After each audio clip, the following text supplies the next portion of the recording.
Automatically ನೀವು ಅದರಲ್ಲಿ ನೀರು ಫಿಲ್ ಆಗುತ್ತೆ. ಟಾಯ್ಲೆಟಲ್ಲಿ ಹೆಂಗೆ ಸರ್ ನೀರು ಬಂದಾಗ ನಿಲ್ಲುತ್ತಲ್ಲ ಆ ಥರ ಮೆಕ್ಯಾನಿಸಮ್ ಇದೆ. ಸೊ ಏನಾಗುತ್ತೆ, ನೀರು ಮೇಲೆ ಬಂದಾಗ ಆಟೋಮೆಟಿಕ್ಲಿ ಅದು ಸ್ಟಾಪ್ ಆಗುತ್ತೆ. ನೋಡಿ ಇದು ಆನ್ ಇದೆ. ನಾನು ಏನು ಮಾಡಿದೆ ಹೇಳಿ, ಬರೀ ಟೆಫ್ಲಾನ್ ಹಾಕಿದೆ ಅಷ್ಟೇ. ನಿನ್ನೆ ನಿಮ್ಗೆ ಲೀಕ್ ಆಗ್ತಾ ಇದೆ ಅಂತಾರಲ್ಲ, ಸೊ ಇಲ್ಲಿ ಟೆಫ್ಲಾನ್ ಹಾಕಿದೆ. ಬಿಕಾಸ್ ಇಲ್ಲಿ ಪ್ರೆಷರ್ ಇರುತ್ತೆ, ಇಲ್ಲಿ ಸ್ಟಾಪ್ ಮಾಡ್ತಂದ್ರೆ ಈ ಪೈಪಲ್ಲಿ ಪ್ರೆಷರ್ ಇರುತ್ತೆ. ಸೊ ಅದಕ್ಕೆ ನಾನು ಇಲ್ಲಿ ಟೆಫ್ಲಾನ್ ಹಾಕಿದೆ. ಸೊ ಈಗ ನೀಟಾಗಿ ವರ್ಕ್ ಆಗ್ತಾ ಇದೆ. ಆನ್ ಇದೆ, ಲೀಕ್ ಏನು ಆಗ್ತಾ ಇಲ್ಲ. ಈಗ ಆನಲ್ಲೇ ಇದೆ. ಹಿಂಗೆ ಮಾಡಿದ್ರೆ ಆಫ್, ಹಿಂಗೆ ಮಾಡಿದ್ರೆ ಆನ್. ಸೊ ಈಗ ಆನಲ್ಲಿದೆ. ಅದು ನಿಮಗೆ ಸ್ಟಾರ್ಟ್ ಮಾಡಿ ತೋರಿಸ್ತೇನೆ ನೋಡಿ. ನೆಕ್ಸ್ಟ್ ನೀವು ಇಲ್ಲಿ ಪವರ್ ಕೊಟ್ಟಿದ್ದೀವಿ, ಇದನ್ನ ಆನ್ ಮಾಡಬೇಕು. ಇದನ್ನ ಯಾವುದು ಬಿಚ್ಚಕ್ಕೆ ಹೋಗ್ಬೇಡಿ, ಏನು ಆಫ್ ಮಾಡಬೇಡಿ. ಇದು ಪವರ್ ಇದೆ, ಇದು MCB ಆನ್ ಮಾಡಬೇಕು. ಅವಾಗ ನಿಮಗೆ ಇಲ್ಲಿ ವೋಲ್ಟೇಜು ಕರೆಂಟ್ ಎಲ್ಲ ತೋರಿಸುತ್ತೆ ಸರ್. ಆಫ್ ಮಾಡಿದೆ ಸರ್. ಓಕೆ, ಆಫ್ ಆಯಿತು. ಆನ್ ಮಾಡಿದ್ದೇವೆ. ಈಗ ಆನ್ ಮಾಡಿದ್ವಿ ಅಂದರೆ ಇಲ್ಲಿ ಡಿಸ್ಪ್ಲೇ ಬರುತ್ತೆ. 10 ಸೆಕೆಂಡ್ಸ್ ವೆಯ್ಟ್ ಮಾಡಬೇಕು. 10 ಸೆಕೆಂಡ್ಸ್ ಆದಮೇಲೆ ನಿಮ್ಗೆ ಏನಾಗುತ್ತೆ, ಇದು ಆನ್ ಆಗುತ್ತೆ. ಈ switch off. Okay, so 10 seconds ಆದಮೇಲೆ ಇದು ಆನ್ ಆಗುತ್ತೆ. ಈಗ ಇದು ಒಳಗಡೆ ಒಂದು ರಿಲೇ ಆಕ್ಟಿವೇಟ್ ಆಯ್ತಾ, ಇದನ್ನ ಹಿಂಗೆ ಆನ್ ಮಾಡಿದ್ರೆ ಇದು ಲೈಟ್ ಆಗುತ್ತೆ. ಇದೇನು ಹೇಳಿ, ಇದು ಪಂಪ್ದಿದ್ದು ಟೈಮಿಂಗ್ 5 ಸೆಕೆಂಡ್ಸ್ ರನ್ ಆಗುತ್ತೆ. ಇದೇನು ಹೇಳಿ, ಹೀಟರು. ಇದ್ರ ಒಳಗಡೆ ನಾವು ಹೀಟರ್ ಹಾಕಿದ್ದೇವೆ ಇವಾಗ. ಸೊ ಇದರಲ್ಲಿ ನೀರು ಇಲ್ಲ ಅಂದರೆ ಹೀಟಿಂಗು ಆಗಲ್ಲ, ವಾಟರ್ ಫ್ಲಶೂ ಆಗಲ್ಲ. ನೀರು ತುಂಬಬೇಕು. ನೀರು ತುಂಬೋ ಮಟ್ಟ ನಾವು ವೇಟ್ ಮಾಡಬೇಕು. ಹೀಟರ್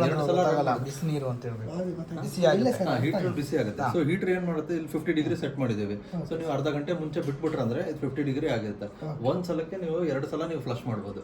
ಸೊ ಆಟೋಮೆಟಿಕ್ ಮತ್ತೇನಾಗುತ್ತೆ, ವೆಯ್ಟ್ ಮಾಡ್ಬೇಕು ನೀವು ಸ್ವಲ್ಪ ಹೊತ್ತು. ಯಾಕಂದ್ರೆ ಅದ್ರಲ್ಲಿ ನೀರು ಮತ್ತೆ ಬಿಸಿ ಆಗಬೇಕು.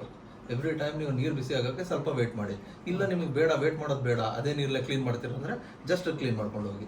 ಓಕೆ, ಈಗ ಸರ್ ನೀರು ಆನ್ ಮಾಡಿ ಸರ್. ಈಗ ನೋಡಿ, ಈಗ ಏನಾಗಿತ್ತು, 5 ಸೆಕೆಂಡ್ಸ್ ಸೆಟ್ ಇದೆಯಾ. ಸೊ ಇದು ಈ ಸ್ವಿಚ್ ಹಿಂಗಿತ್ತಂದ್ರೆ ನಿಮಗೆ ಪಂಪ್ ವರ್ಕ್ ಆಗಲ್ಲ. ಓಕೆ, ಈ ಸ್ವಿಚ್ ಈ ಕಡೆ ಇರಬೇಕು, ಈ ಕಡೆ ಸೌಂಡ್ ಸ್ಟಾಪ್ ಆಗಿರ್ಬೇಕು. ಇದರಲ್ಲಿ ನೀರು ಫುಲ್ ಆಗಿದೆ ಅಂತ ಅರ್ಥ. ಇನ್ ಕೇಸ್ ನೀರಿಲ್ಲ ಅಂದ್ರೆ ಪಂಪ್ ವರ್ಕ್ ಆಗಲ್ಲ. ನೀರಿಲ್ಲ ಅಂದ್ರೆ ಹೀಟರ್ ವರ್ಕ್ ಆಗಲ್ಲ, ಹೀಟಿಂಗ್ ಆಗಲ್ಲ. ಓಕೆ, ಇಲ್ಲಿ ನಿಮ್ ಟೆಂಪರೇಚರ್ ಇನ್ಕ್ರೀಸ್ ಆಗಲ್ಲ. ಇದು ಟೆಂಪರೇಚರ್ ಆಕ್ಚುಯಲ್, ಇದ್ರೊಳಗಡೆ ಎಷ್ಟು ಟೆಂಪರೇಚರ್ ಇದೆ ಇಲ್ಲಿ ತೋರಿಸ್ತಾ ಇದೆ. ನಾವು ಸೆಟ್ ಮಾಡಿರೋದು ಗ್ರೀನ್ ಕಲರ್, ಅಲ್ಲಿ ಆಕ್ಚುಯಲ್ ಆಗಿರೋದು ರೆಡ್ ಕಲರ್. ಓಕೆ, ಸೊ ಈಗ ನಾನು ಏನ್ ಮಾಡ್ತೀನಿ, ಪಂಪ್ ಆನ್ ಮಾಡಿದೆ, ಈಗ ಆನ್ ಆಯ್ತು. ಸರ್ 1 ಸೆಕೆಂಡ್ ಇಲ್ಲಿ ಬನ್ನಿ ಸರ್. ನೀರು ಇಲ್ಲಿ ಜಾಸ್ತಿ ಬರ್ತದೆ ಸರ್, ಅಲ್ಲಿ ನೋಡಿ. ಅದು ಮೇಲ್ಗಡೆಯಿಂದ ಸರ್, ಮೇಲ್ಗಡೆಯಿಂದ ಮತ್ತೆ ಕೆಳಗಡೆಯಿಂದ ಎರಡನ್ನೂ ಕ್ಲೀನ್ ಆಗ್ತಾ ಇದೆ. ಹೌದಾ? ಇಲ್ಲಿ ನೋಡಿ, ಇಲ್ಲಿ ನೋಡಿ, ಇದ್ರೊಳಗಡೆಯಿಂದ ಅದು ಬರ್ತಾ ಇದೆ ಸರ್. ಓಕೆ, ಅದಾದ್ಮೇಲೆ ಇಲ್ಲಿ ಒಂದು ಸ್ವಲ್ಪ ನೀರು ಅಲ್ಲೆಲ್ಲ ಲೀಕ್ ಹೊಡಿತಾ ಇದೆ ಅಂತ. ಅದಕ್ಕೆ ಸರ್ ನೀರು ಅಲ್ಲಿ ತುಂಬ ಹೋಗ್ತಾ ಇದೆ ಸರ್. ಆ ಕಡೆ ಮೂಲೆಯಲ್ಲಿ ಬರಲ್ಲ, ನೀರು ಬರ್ತಾ ಇಲ್ಲ. ಅದಕ್ಕೆ ಅದು ಸ್ವಲ್ಪ ಇದನ್ನ ಮಾಡ್ಬೇಕು, ಟೈಪ್ ಮಾಡ್ಬೇಕು ನಾವು. ಮಾಡಿಬಿಡಿ ಸರ್, ಅದು ಥ್ಯಾಂಕ್ಸ್ ಶೋ. ಅದಕ್ಕೆ ಓಕೆ, ಸೊ ಅದು ಸ್ವಲ್ಪ ಇಲ್ಲಿ ಗ್ಯಾಸ್ ಕಟ್ ಇದೆಯಲ್ಲ, ಈ ಗ್ಯಾಸ್ ಕಟ್ ಅದಕ್ಕೆ ಸರ್ ಟೈಪ್ ಮಾಡಿಬಿಟ್ರೆ ಅದು ನೀರು ಇಲ್ಲಿ 4-5 ಹತ್ರ ನೀರು ಬರ್ತಾನೆ ಇಲ್ಲ.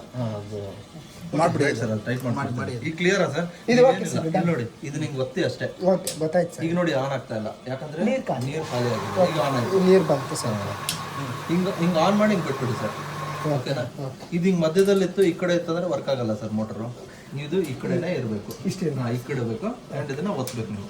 5 ಸೆಕೆಂಡ್ಸ್ ಅಷ್ಟೇ ಹೋಗುತ್ತೆ. ನಿಮಗೆ ಜಾಸ್ತಿ ಮಾಡಬೇಕಾ, 10 ಸೆಕೆಂಡ್ಸ್ ಇಲ್ಲ 7 ಸೆಕೆಂಡ್ಸ್ ಮಾಡಬೇಕಾ? 5 ಸೆಕೆಂಡ್ ಸಾಕು sir. So automatic 5 seconds stop ಆಗುತ್ತೆ. ನೀವೇನು ಚಿಂತೆ ಮಾಡಂಗಿಲ್ಲ ಸರ್. ನೀರು ಆಟೋಮೆಟಿಕ್ ತುಂಬುತ್ತೆ. ಆ ಸೌಂಡ್ ಕೇಳ್ಕೊಳ್ಳಿ, ಆ ಸೌಂಡ್ ಸ್ಟಾಪ್ ಆಯ್ತಾ, ನೀರು ಬಂದಿದೆ ಅಂತ ಅರ್ಥ. ಈ ಟೆಂಪರೇಚರ್ ಆಗಿದೆ ಎಲ್ಲ ನೋಡ್ಕೊಳ್ಳಿ. ಟೆಂಪರೇಚರ್ ಬರುತ್ತೆ. ಟೆಂಪರೇಚರ್ ಅರ್ಧ ಗಂಟೆ ಬೇಕು ಸರ್. ಸರಿ ಸರ್. ಎವ್ರಿ ಟೈಮ್ ನೀವು ಕಂಟಿನ್ಯೂಸ್ ಯೂಸ್ ಮಾಡ್ತೀರಾ, ಅರ್ಧ ಗಂಟೆ ವೇಟ್ ಮಾಡಲೇಬೇಕು. ಇಲ್ಲ ಸರ್, ಅದು ಇರೋದೇ ಒಂದು 100-200 ಅಂತ ಅಷ್ಟೇ ಲೀಡರ್ಸು. ಮಿನಿಮಮ್ ಅರ್ಧ ಗಂಟೆ ಆದರೆ ಓಕೆ. ಇವತ್ತೇನ ಟಿಪ್ಸ್ ಇದೆಯಾ ಧನಲಕ್ಷ್ಮಿ ಟುಡೇ? ಸೊ ನಾನು ಇದು ಟೈಪ್ ಮಾಡಿ ಕೊಡ್ತೀನಿ. ಸ್ವಲ್ಪ ಮಿಸ್ ಮಾಡಿದ್ರೆ ಮಾಡಿ. Nowhere in India, nowhere in world. Spanner ತಗೊಳ್ಳಿ ಸರ್, ಅಷ್ಟೇ ಸರ್. Okay sir, thank you. ಕ್ಲಿಯರಾ?